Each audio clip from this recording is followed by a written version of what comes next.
Hello, everyone. Welcome to In the Neighborhood with your hosts, Tim Johnson and Stacy Borho. Together, they are finding out what makes the heart of the Heartland beat. They sit down with people in your community that lead organizations, businesses, and government. You'll learn who they are and what they're involved in and why. They are the people in your neighborhood. It's In the Neighborhood with Stacy Borho and Tim Johnson.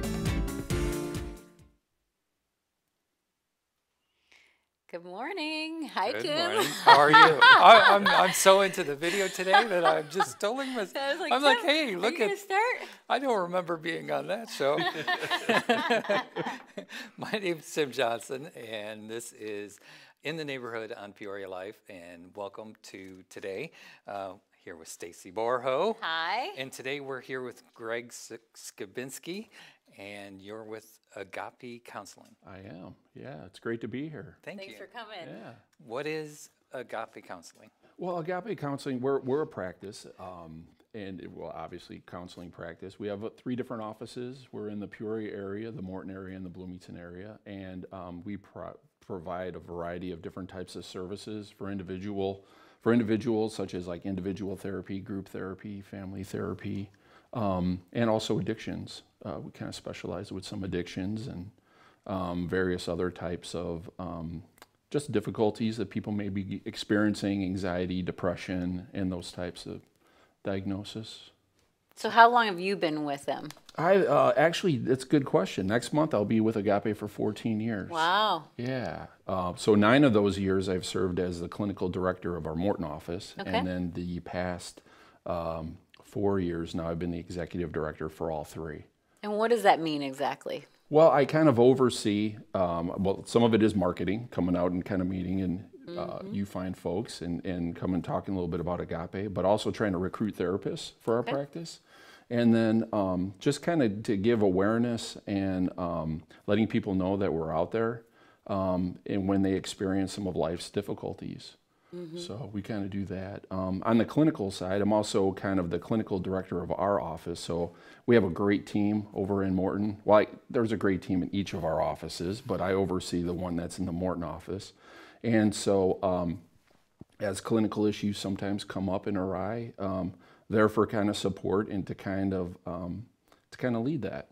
So you're not a counselor then? I am. Okay. I am. I'm a licensed clinical professional counselor. Did you see all the letters on his I mean, I don't know what any of those mean. LCPC, yeah, I can't even spell that. Yeah, well, LCPC, I'm a licensed clinical professional counselor in Okay. the wonderful state of Illinois here. And then I'm also a CSAT, which is a CSAT. I'm a certified sex addictions therapist. And then the CMAT is I'm also a certified multiple addictions therapist. So for me personally, addictions is one of my specialties. Okay. But over the years, I've been blessed to work with a variety of just wonderful people. And in the process of that, I've kind of learned a lot from the individuals that I got to work with. So addictions is one of my specialties, but it's not all that I kind of work with. Anxiety, And what's depression. the last one? CADC? I'm a certified addictions therapist. Okay. Counselor. So back to the addictions. Right. Okay. Right. And you probably see all kinds of addictions then. I mean, people mostly think of drug and alcohol, but Right. obviously there's others too. Yeah. So there's chemical, and yet there's also behavioral addictions, or we kind of tend to call them process addictions. So the process addictions are more like gambling is a process one, hoarding is a process, sex addiction is one that is. There's a big myth kind of about that when, especially like, it's today's society, what that all entails and all of that. So we try to kind of remove some of the stigma and some of the shame that goes along with that for people that are hurting and try to help them work through that. We can be myth busters today. Yeah. So what would some of those be, just to kind of educate our audience? As far as what you were just discussing about the addictions and some of the myths. Yeah. Kind of help people not feel ashamed. Right. Well, it is one of those things where, especially when it comes to like sex addiction, there's kind of like, okay, what is that about? And sometimes it's that people can become addicted to internet pornography. Sure. That's a really kind of a big epidemic that's out there, And then also lately too, there's a lot going on with I've also kind of counseling and spoken in schools about screenagers, which is teenagers who are addicted to screen time. Oh. Whether if it's their cell phone or it's kind of like, iPads and their tablets and all of that. And research is showing that, that a teenager who is spending 10 hours a week with their screen and engaging in that it has an effect on the brain. And it's similar to the same effect if you're taking a picture of a brain of someone who's been addicted to drugs or alcohol. There's a lot of similarities with that. Wow. Screenager. Screen. Yeah. That's what he interesting. said. Yeah. One thing that we're doing an event here on Friday, and one thing that I'm talking about is video and the importance of video and media today. But one of the stats that I have facts is that people will consume so much video and so much computer time that this next generation's face will actually change. Their structure of their face will change because they're not interacting with people. Yeah. They're staring at a computer monitor. A lot of chiropractors are noticing it in their spine, in their curvature of their spine, like they're used to this. Oh, right. Right. Holding their phone or looking or texting and that type Now of I'm thing. sitting better. Yeah, but the current research is that's going on, and there was a study that was just done, and it was finished up in September, and it was basically had to do with how today's teenager, 18-year-old, is much like that of a 15-year-old. And a lot of it had to do, and the researcher who did this, I'm trying to, Dr. Twinge, I think is her name, but she studied like 8 million teenagers starting in 1970s all the way to 2016, and she found current themes that were going on. So she saw a lot of decline as far as kind of like drug and alcohol use in teens. She also saw a decline as far as kind of just teen pregnancy rates were going down, which is true, they are. But again, going back to kind of like internet addiction and that, I think that there's an increase in porn addiction and for younger, because it's kind of accessible and people can find that. But we're also seeing a decline in actually teenagers who want to learn how to drive.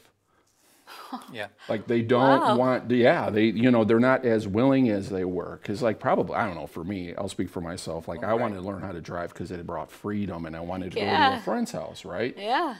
Well, they say too, along with that, is that the iGen, which is what they're calling this generation, because they're growing up, first generation to completely grow up with the internet use, is that, everything is kind of right there for them. So they're the safest teenage generation kind of all time because they're not leaving their house. Or they may not be leaving their bedroom because they can pull up their Mac, they got their friends on there, they got their phone, they're texting, they're watching Netflix, and it's really interesting to see how all these dynamics, the availability and the accessibility of all this, and how that's interplaying, just with their brain. Wow. So they're physically the safest, but then on the downside of that, mental health issues in these same teenagers is high. We're seeing a lot of anxiety, a lot of depression, especially kind of like in our offices now with teenagers. And really the other major downside of that is that the suicide rates for teens is extremely high right now too. Do you think that has to do with the lack of the people? Because that's what we're supposed to be, right? God made us to be around people. Yes. To be in community, to be together, not to be isolated. And even though you're seeing a friend on FaceTime or whatever it is that they're using, they're still not... The connection. Yeah, the face-to-face really kind of thing. It's not the same. And it's kind of like, I've seen it in our waiting area, like when I go out there to walk out to get my clients, but you can have a brother and sister out there, and rather than having an exchange like we are, they're texting one another. Or, and I'm not saying I'm perfect with this either, but like if you go to a restaurant and you look around and you see a family that's there, it's like there's like tablets going on and cell phone use and all that type of thing, And so really I think that what we kind of need to do more as a society too is about kind of like helping them establish like what balance is. It's not that technology is bad. I'm not trying to put that message out there. It's actually good and it's helpful and it's useful, but it's when we engage in it way too much that we find ourselves kind of getting into trouble, and it disrupts family because it takes away from what you're talking about. We're wired for real, connection. with one another. So get out there, ride a bike, something where they can't Engage, be doing this at the same time. You know, like, you know, when it comes to dinner time, just like get a tote or a drawer, open up and have everybody throw all their electronics in it and sit at a table, you know, and have a dialogue. What's going on in your life, you know, and be able to ask the questions, what's going on. Yeah. Do you allow phones at your dinner table? We're not perfect. Not perfect. We try. Right? We try. Right? There are those times, like, you know, and it's nice, you know, you kind of like doing that. You know, so the other thing that came up too is I have a colleague who's actually getting ready to publish some really kind of important research. And what he did was he got a big corporate sponsor behind him. And so he got 300 teenagers.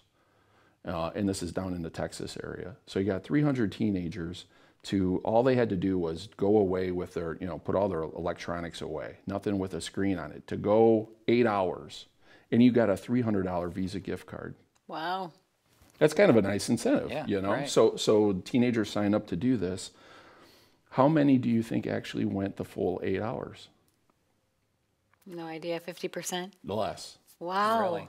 So I'll give you a hint, significantly less. 25%? Less. 10%? Less. 1%. Whoa. 3 out of the 300 were actually able to go. And really, the serious part of this is that some of the teenagers who were there were engaging already in withdrawal symptoms. Like they were starting to sweat. They were kind of getting a little bit of the shakes. Like alcohol? Yes. Wow. Because that is kind of what we're really talking about and what we're seeing today and how connected we are to these devices, you know? That's scary. It is. I mean, it really is. Because before, for me, it was windshield time, because then you weren't on the phone, right? When your phones were back at the house and you couldn't take it anywhere. And so windshield time was the time where you really got to talk. But now cell phones are with everyone 24/7. So. Yep. And that's actually, you know, a lot of the recommendations that are out there. When you're in a vehicle, everybody puts their phone away. Because again, you're in a vehicle, it gives you an opportunity to kind of talk to your kids about what's really going on in their life. You know, again, engaging, that's what we want to do. And a lot of it too is about just kind of learning more of kind of like basically self-control, you know, and again, it's not that, you know, cell phone and all this stuff is bad, but it is that too much of it is kind of what's bad. So, as with anything, right? I mean, everything's in moderation. If we can do that, then. Right. Crazy. So how do you know the difference? You know, everybody has some difficulties in life, but when is it time to get some help? You know, going back to, I think that God has wired us in certain ways. He's wired us for connection, right? But I think he's also wired us that we're not meant to do this life alone, you know? And I think a lot of times when people try to do things on their own. When I try to do like home improvement projects on my own, it's not usually a good, you know, ask my wife on that. But I think in life, we're not meant to. We need somebody. We need that connection. We need to be able to kind of talk to somebody. So if you find yourself that you're resistant really to do that, like, I think I got this, or you kind of find yourself kind of going back within yourself and it's like, okay, I'm just going to try to white knuckle, that's probably a good time. But isn't that a definition of a guy, you know? Wow, Tim. Right. So, you know, I think that there are a lot of just misconceptions about what kind of therapy and counseling is all about. And really, of course, I'm biased. I mean, this is what I do, right? Sure. Right. But I think it's a tremendous asset for people to just be able to kind of go into a space, you know, in an office setting, and it gives them an opportunity. It's confidential. And whatever you're going to say within those four walls are going to stay within those four walls. And it's a great time just to download. You know, I think we all kind of have stuff within our life. You know, it's life isn't an amazing roller coaster full of kind of twists and turns and ups and downs and peaks and valleys and corkscrews and all of that. But we're not meant to do and handle all that stuff alone. So sometimes we have to reach out, you know, but it's about really being able to reach out to the right person. You know, so our role as being therapists is we're not there to embarrass, shame, or guilt. You know, that's not what therapy is about. It's about kind of like asking direct questions that might be tough, but really it's about kind of helping a person or walking with them through whatever that journey or whatever that difficulty is that they're really kind of experiencing. And I think that for guys, you know, that's where we get stuck, because guys, we think that it's, oh, I can do this on my own, and it's like a macho kind of thing, right? But if you think about it, that if you go somewhere and you're able to talk to somebody, you're not only there with the perspective that you have, but you're gaining it also from someone else. You know, two heads are better than one, you know? So it's a tremendous, it's a strength. It's not a weakness, you know? And I think that that's kind of, you know, for guys, I think that that's kind of one of the big myths, that if we have to ask for help, that it's a weakness, when actually it's a tremendous strength. So if somebody did want to find a counselor, do you guys have, is your website like show who all your counselors are? Yeah. All our therapists are on there. There's a bio. And I think it's really, you know, whenever I meet with a client for the first time and we're talking in my office, you know, there's nothing more than, and I even tell them this kind of specifically, that I want it to be a good fit for them. Right. Which I think is really important. So our bios are all on our website, which kind of what we specialize in. And it just kind of lends itself to the therapeutic process. Like, you want it at some level to really kind of click. And if it doesn't click, that's okay. But it's good to know that, so that we can then, after hearing a little bit of their story, can make a referral to someone else who would be a better fit for them. Sure. So once you go, you're not stuck. Because sometimes people, you know, just like churches or whatever else, you go in, maybe it's not a great fit, but don't give up. Don't. Yes. And try someone else. And that's probably something that you can help people with too, is say, you know, what happened here, and let's redirect you to someone that might be a better fit for you. And really, that's kind of, you know, for our practice alone, we do have the 3 offices in kind of the 3 cities, but, you know, we have like 27 therapists. Wow. So somebody in our office or practice, like, you know, we do a really good job knowing one another, you know, and kind of what each other's specialties are. So, you know, we have a great, you know, referral basis that we kind of work with one another, and yeah, we'll connect them to somebody that will be a, you know, better fit. But I always want them to be a good fit with me, you know. But it's We're here with Greg Skibinski, Agape Counseling on Peoria Life. We're in the neighborhood here, talking about all the great things that Agape does, and you know, you guys are involved with the community. How do you guys get involved? Well, again, we're in Peoria, we're in Morton, and in Bloomington, so we get involved in a lot of just kind of community affairs, whatever's going on in each one of those. So, you know, whether if it's Morton Rotary and the various aspects of that, or Pumpkin Fest, which is always a good time, right? Or we just try to connect. I do some speaking in different schools in the area, just about things that are going on, like the Screenagers thing. That's kind of one of my kind of current passions that I kind of speak highly about. So people connect with us, you know, whenever something is going on, or we used to do, when it was the Woman's Lifestyle, we had a booth, or if there was an event at Northwoods Mall or something like that, we would have an Agape booth for that as well. And we just kind of encourage people to kind of stop by, and if they have questions about counseling or therapy, because just the way that the media kind of presents, or you see it on TV, you know, but if they really want to know, encourage them just to kind of come up and kind of ask, you know, or reach out to us, give us a call, or take a look. So is there a way that somebody can say, you know, I think I might need some help in this area? Is there a way that they can kind of step their toe in the waters? I would strongly encourage them that just give one of our offices a call. We have our support staff that answer the phones, that do intakes and all of that. They're a tremendous asset. I mean, ours in Morton, Tiffany, she helps me every day. You know, where's this, where's that? She helps me with that. But they do a great job when people call in, you know, just to kind of get a good idea of what's going on and how they can, you know, get the help that they need. And so each one of our office, the ladies, they also do a good job too in kind of hearing where the person's at, and they know us and the staff, so they're trying to make that connection as well.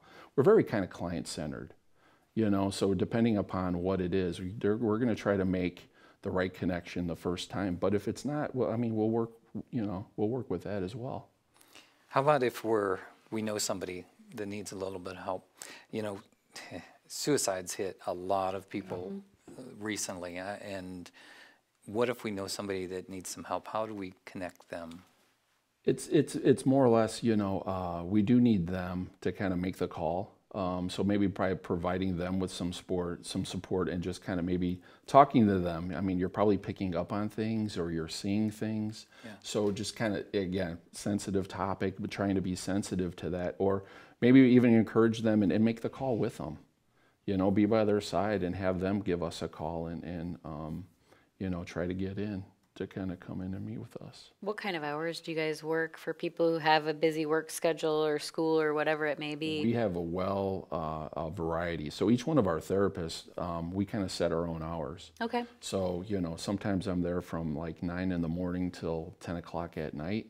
That's just kind of my schedule a few nights, and some of the other therapists are there, you know, throughout the day or the mornings too. So again, our therapists, we have a wide variety, even Saturdays as well. Okay. So yeah, so we pretty much set our own schedules. So depending on their needs then will depend too on the counselor that maybe they would be fit with if they couldn't do during the week. Right. And even if, you know, and if there's even a need that's there that we can't fit, like a time-wise, we do have a great connection with some of the other local therapists in the area. Sure. And we're not, you know, above sending them up to a different agency or someone else who might specialize better and be that fit for them. So who are your guys' referral sources now? Like, are doctors, or do you go into the schools? Do you get recommendations there? Yeah, you know, I mean, it's kind of interesting now. So with me being with Agape for 14 years now, I'm starting to see the kids of some of my former clients, you know, which kind of lets you know you kind of been around for a little while when that kind of happens. But we do get referrals from the different, you know, the local school districts. From psychiatrists, from doctors' offices, and it's kind of a mutual kind of thing because, you know, when it comes to something like depression or anxiety, you know, the research out there shows that they've tried just medication, got results from that. They tried the talk therapy, got results from that. But really, in terms of helping that anxiety, depression, or seasonal affective disorder, it's a combination of both. So we have a good resource, you know, and referral network with some of the local doctors and psychiatrists. And hospitals. So what's that difference between a psychologist and a counselor? Well, there's a psychiatrist, a psychologist. And three of them. Yeah, and then there's us, okay? So the therapists that we have, LCPCs, LCSWs, we have master's degrees, but we've also had to have like a variety of hours. Like for my LCPC, not only did I graduate from Bradley and get my master's from there, but then you have to complete 3,000 clinical hours that are supervised, and then you have to take a test and pass that, and then you can become an LCPC. Your clinical psychologists, they go on, they have a PhD, and so the major difference between a clinical psychologist and a psychiatrist, psychiatrists can prescribe medication. Okay. So none of us can prescribe medications in our offices. But the psychiatrist has the MD as well as kind of like the PhD. A clinical psychologist can do a variety of different testing and assessments, and they have a PhD. And I have a master's. A lot of education. There is. There's a lot of different, a lot of different letters behind people's names. You know, MD, PhD, PsyD, and LCPC. So, okay, here's a deep question, kind of open-ended, but school shootings, that's something that we're seeing. There's two sides of that. There's, it's happening and we have these kids, but we also, I think Americans are getting emotional about these shootings happening too. So they're dealing with some depression about some of that stuff going on too. So open-ended comment there for you to kind of comment on. Wow, yeah, you know, and I can go back to, the most recent is the one in Parkland, and then I also think of Columbine, you know, that kind of comes to mind. And the one thing that I remember, there was and I cannot remember what the name of the book was after the Columbine shooting that I had read, and there was an interesting research study that was done, and it was done by the Secret Service, and they were comparing, after they were interviewing the individuals who were doing the school shootings compared to those who had put assassination attempts on the president. And there was one commonality in both groups that really kind of stood out for them. And in those, the shooters or the person who were doing this felt like they didn't have one person that they can turn to in their life. You know, And one so person. One person, you know. So and now you're hearing the story about this individual in Florida who had conducted this, and you're starting to hear about like, wow, he had a rough life. You're starting to hear some of his background and was picked on and like all these other kinds of things. And we know that bullying is a huge thing in our school. And again, it goes back to that isolation and withdrawal and the need for us to be able to connect. You know, that's the way we were designed. That's what God wants us to do. So that's, you know, the connection. Hopefully if people see that there are, you know, mental health issues that are bigger than just kind of, hey, what's going on? Can we just sit down and talk as people, as humans? Right. Like the way that God, you know, how's life going? And if we feel that, you know what, it's a little above the skills that I have, then they can make those recommendations and referral to a place like us. Sure. And that we can kind of help and assist in whatever way that we can in that aspect of it. So if somebody says, I don't have the money for that, then what? Well, you know what, I would still call, because there is a variety. We do have therapists who are more of kind of like sliding scale. Okay. If they don't have insurance, a lot of times, you know, we do accept most insurances that are there. But if we don't, we're gonna try to help and assist. And maybe it wouldn't be with Agape, but it could be with more of a community provider and that type of thing. Sure. Because we really understand that when a person calls in, you know, that takes a lot for them to pick up that 500-pound phone, right, and to make the call. And also I commend my clients for when they come in that first time and just trying to walk through the door. Because again, the way that society kind of gives, you know, counseling and therapy it's kind of like this big negative thing. It's the last resort. And, you know, or like for my teenagers, some of them come in and I'm like, the first thing I tell them, this is not a punishment. You're not in trouble. I'm here to help. So that's kind of what we try to do. We try to provide hope for people. That's what it's really about. Awesome. We have about 2 minutes left. Do you have anything that you want to bring up that might be important for people? You know, I would just encourage people that, you know, no matter how big or how small, you know, we're not, again, going back to, we're not meant to do life on our own. So, you know, if there are people that are out there that kind of feel like they need some type of assistance, give us a try, you know, try to pick up that phone. You know, yeah, life is a pretty incredible thing. And sometimes, you know, with Scott Peck, who said life is difficult, we're going to experience difficulties in life. And so it's about kind of learning how to navigate through those difficulties and not trying to sidestep them or go over them or go around them, but really kind of like there's a, you know, a true reward in kind of learning how to walk through that. And if you got the right person to do that, it's a great way to help yourself kind of just mature and to kind of grow and really kind of learn something about yourself. So it's a great benefit and a great reward. Just get connected somewhere to begin with. Somewhere, right? Yeah.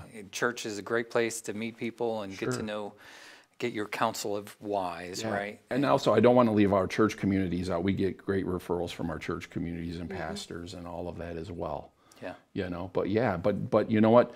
You don't have to bear that all yourself. You gotta share some light on it. Talk to someone. Right. You know.